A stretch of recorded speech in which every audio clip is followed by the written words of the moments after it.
देवियों और सज्जनों, जगदीश सोशल मीडिया नेटवर्क में आप सभी का दिल से स्वागत।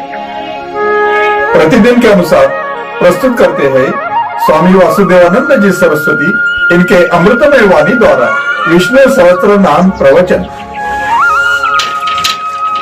प्रथम नमन आपको। जय गुरुदेव। श्री विष्णु सहस्त्रनाम ज्ञान यज्ञ प्रवचन क्रमांक 440, श्लोक क्रमांक 58 और नाम क्रमांक 424। जय महाकाल। आज 28 जुलाई 2021 है और आज से अपना महामृत्युंजय महायज्ञ 297 दिन शेष है। जय महामृत्युंजय महायज्ञ। ओम त्र्यंबकं यजामहे सुगंधिं पुष्टिवर्धनम् उर्वारुकमिव बन्धनान् मृत्युर्मुक्षीयमामृतात्। सदाशिवसमारम्भान् शङ्कराचार्यमध्यमाम् अस्मदाचार्यपर्यन्तां वन्दे गुरुपरम्पराम्। नमः चिन्मयदेवाय तेजोमयाय धीमहि सुबोधानन्दरूपाय नमः पुरुषोत्तमाय च। शान्ताकारं भुजगशयनं पद्मनाभं सुरेशं विश्वाधारं गगनसदृशं मेघवर्णं शुभांगं लक्ष्मीकान्तं कमलनयनं योगिभिर्ध्यानगम्यं वन्दे विष्णुं भवभयहरं सर्वलोकैकनाथम्। ऋतुः सुदर्शनः कालः परमेष्ठी परिग्रहः उग्रः संवत्सरो दक्षो विश्रामो विश्वदक्षिणः। ॐ विश्रामाय नमः। ओम तत्सत्। पहले भगवान को संवत्सर कहा, फिर दक्ष कहा, अब भगवान को विश्राम नाम से कहते हैं। भगवान सब कार्य बड़ी ही कुशलता से करते हैं। तो क्या वे काम करते करते थकते भी हैं?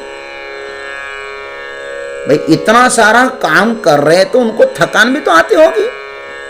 इस पर कहते कि नहीं जी, वे थकते नहीं हैं, वे विश्राम अर्थात संसार से त्रस्त साधकों के लिए तो परम विश्रांति स्थान है। आइए इस पर हम लोग चिंतन करते हैं। विश्राम का अर्थ है विश्राम की इच्छा वाले मुमुक्षुओं को मोक्ष देने वाले। इस विश्राम की इच्छा वाले जो मुमुक्ष लोग होते हैं ना, उनको तो भगवान मोक्ष दे देते हैं। और भाष्यकार ने इसका बहुत सुंदर अर्थ लिखा है। क्या प्यारा प्यारा अर्थ है। पता नहीं उनको कहां से इतने सारे शब्द उनके सामने प्रकट हुए होंगे। वे तो भगवान का अवतार ही थे, शंकरम शंकराचार्य। भाष्यकार लिखते हैं, संसार सागरे क्षुत पिपासादि षडूर्मि भिस तरंग गते अविद्याद्यै महाक्लेशैः मदादिभिः उपक्लेशैश्च वशीकृतानां विश्रांतिं कांक्षमाणानां विश्रामं मोक्षं करोति इति विश्रामः।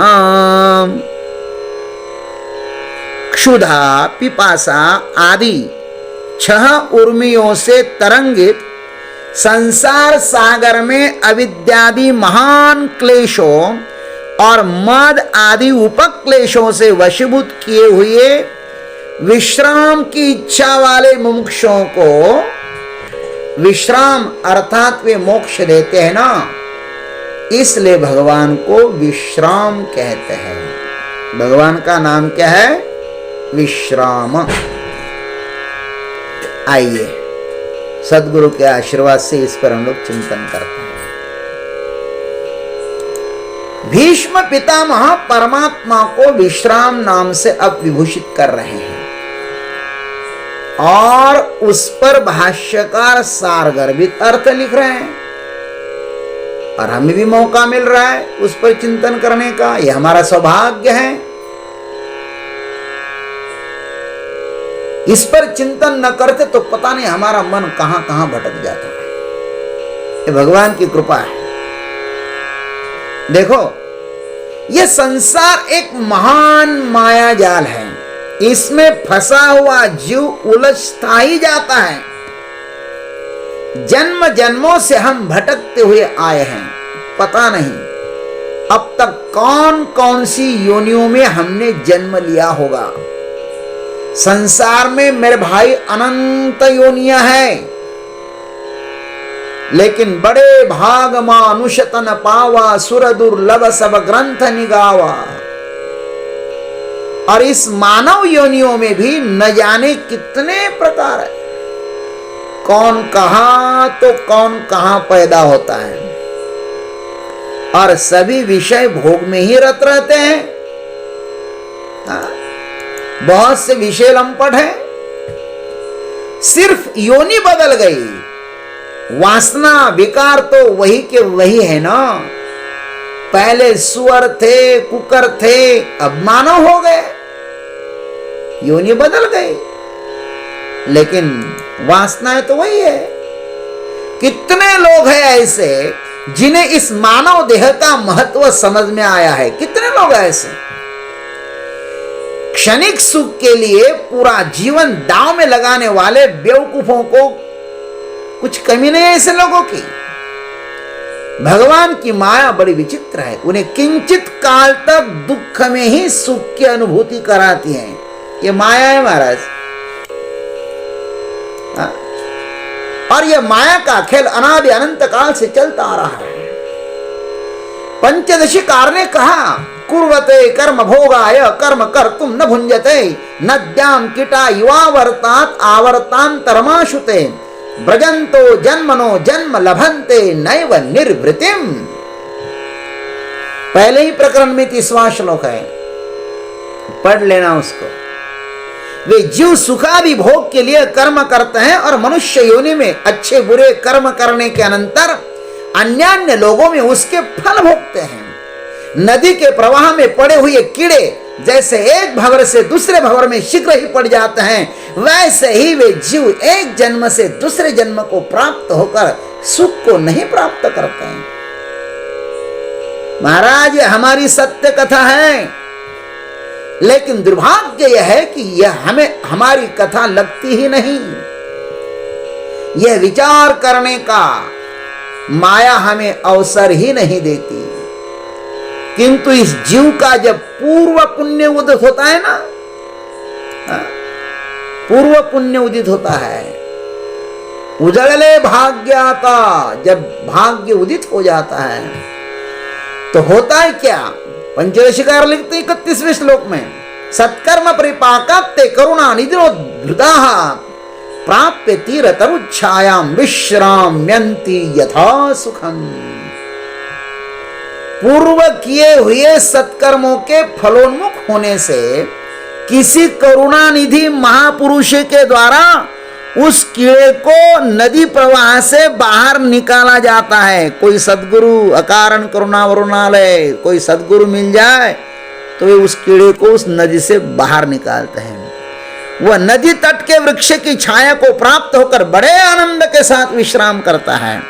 क्या सुंदर बात बताई पंचदशीकार ने। और मेरा तो पूर्ण विश्वास है भाई कि इस भाव नदी के तट पर जो विशाल वट वृक्ष है ना, वह यह प्रस्थानत्रय नामक ब्रह्म विद्या रूपी वट वृक्ष ही है। इसलिए मैं साधकों को कहता हूं कि हे साधकों, आप लोग आंख मूंद कर इस वट वृक्ष के नीचे बैठ जाओ, आपको परम विश्रांति मिलेगी। इस वट वृक्ष को अमृतमय फल लगे हुए हैं। यहां पर विश्रांति के साथ आपको वे फल भी अनुभव करने के लिए मिलेंगे। इस वृक्ष को छोड़कर जितने सारे वृक्ष है ना, उसको विषय रूपी फल लगे हुए हैं। उसको खाने से दुख मिलेगा और इसको खाने से परमानंद मिलेगा।